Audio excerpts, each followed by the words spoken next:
So, ayan, good morning guys. Grabe ang aking kilay, pak na pak. Ayan, so ito yung hair ko ngayon. Ganyan siya kahaba.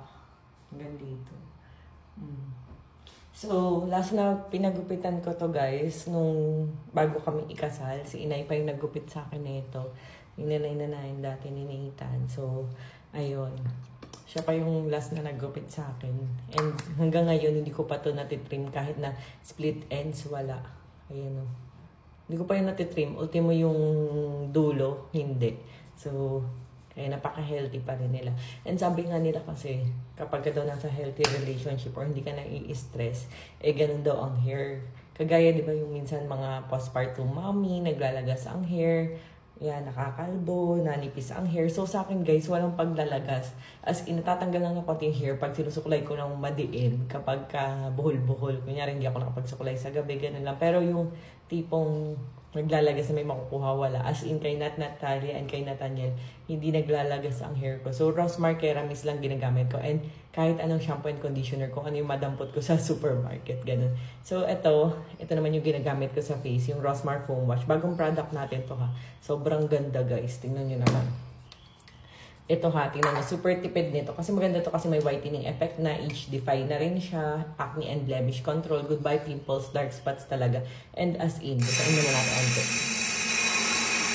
So, yung kilay ko na yan, mag-fade pa yan ha. Mga 1 week. So, kakatato pa lang kasi and magpipeel off pa siya. So, ganyan lang guys. Isang ganyan lang. Imagine mo.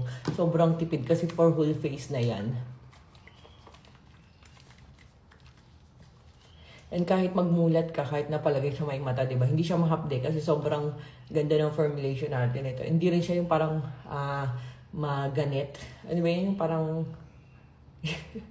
yung parang batak na batak. Hindi siya ganun. So, very mild siya pero napakabongga ng effort. And pwede siya sa mga bagets, buntis at lactating. So, ayan. Tingnan nyo naman guys. So, kaya napansin ko simula nung ginamit ko talaga to, lalo na yung sample. Dati mga revision, sobrang tagal na nito, parang taon na guys. Grabe, sobrang tagal na as in.